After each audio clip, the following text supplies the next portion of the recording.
Fala galera, só lembrando que esse vídeo é patrocinado pela 1xBet, maior site de apostas do mundo e que é parceira antiga já aqui do canal do Garone. E a promoção continua. Se você fizer o seu registro no link que está aqui na descrição desse vídeo e utilizar o cupom GARONE, quando você fizer o seu primeiro depósito, você recebe o valor em dobro. Ou seja, botou R$50, recebe 100, botou 100, recebe 200 para apostar. Então não fica fora dessa não. Aproveita o link aqui na descrição e utiliza o cupom GARONE no seu primeiro depósito para aproveitar essa promoção da 1xBet. Terminou agora em São Januário a derrota do Vasco por 3-2 para o Sampaio Corrêa. Primeira derrota do Vasco em São Januário no ano. Primeira derrota do Vasco jogando em São Januário nessa temporada. E uma derrota que vai custar caro para o Vasco. Uma derrota que custa muito caro para o Vasco. O Vasco saiu na frente com 3 minutos de jogo.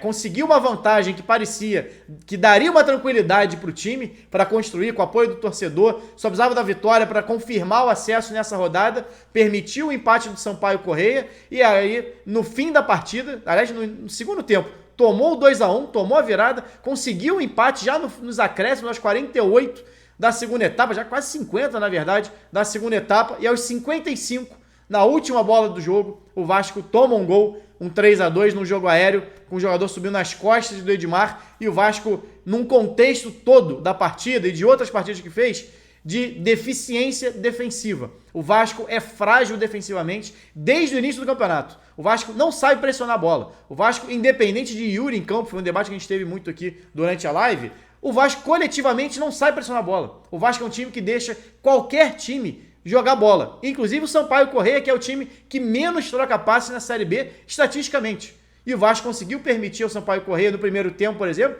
55% de posse de bola. Ou seja, o Vasco fez 1-0, sentou no resultado, até construiu 2 boas chegadas pelo lado esquerdo. O Figueiredo perde cara a cara com o goleiro. O Egnal também tem uma chegada ali, numa jogada do Marlon, se eu não me engano, pelo lado que ele acaba finalizando travado.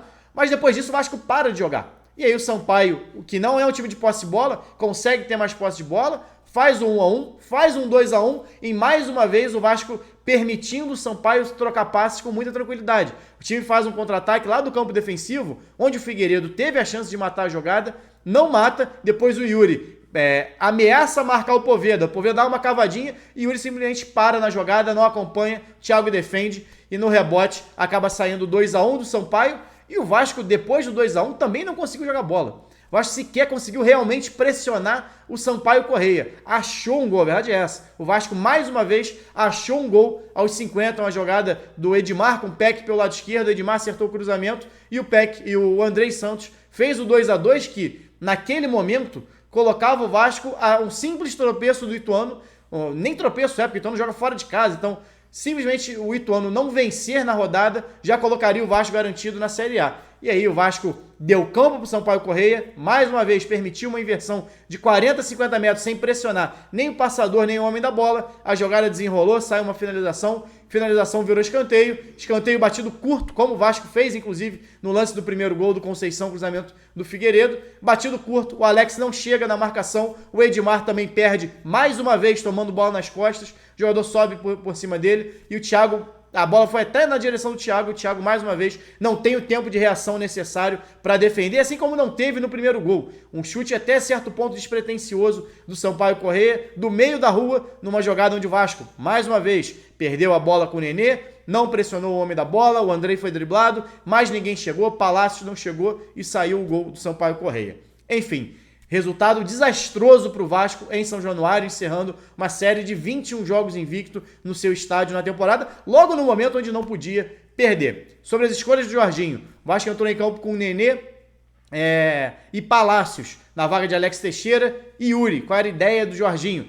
Ter mais posse de bola, né? Já que o Sampaio era exatamente o time de menor posse de bola do campeonato. Qual é o grande problema disso? O Vasco, que mesmo com o Yuri tem dificuldade para marcar, sem o Yuri, deu ainda mais espaço para o Sampaio Corrêa, que talvez pela primeira vez nessa Série B teve mais posse de bola que algum time durante um tempo do jogo. E foi exatamente contra o Vasco, e foi exatamente por essa falta de pressão que saiu o primeiro gol do Sampaio. O Vasco voltou para o segundo tempo com o Yuri na vaga do Palácios, ativou a famosa carta Figueiredo lateral, né, e entrou com o Peck para jogar pelo lado, né, tirou o Léo Matos da partida. O Vasco melhorou um pouco, o Peck entrou bem, fez algumas boas jogadas, mas aí mais uma vez, uma transição em velocidade de Sampaio Corrêa, Figueiredo, que vinha fazendo um bom jogo, não pressiona, e aí acaba sendo driblado.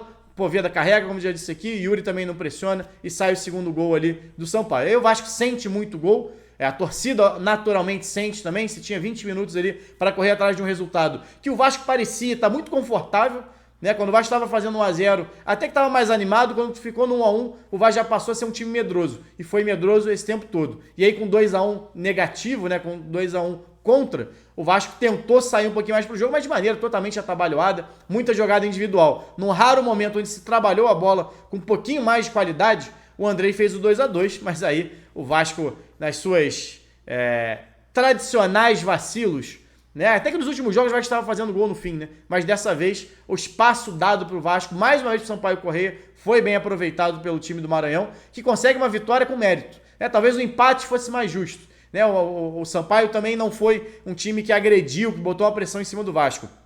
Mas dentro do que se propôs, o Sampaio foi melhor do que o Vasco. Um time de transição, um time de velocidade, e fez assim seus gols em alguns momentos da partida, soube explorar muito bem o jogo aéreo, como o próprio Vasco explorou no início do jogo. Resultado agora, coloca todo mundo de volta na briga.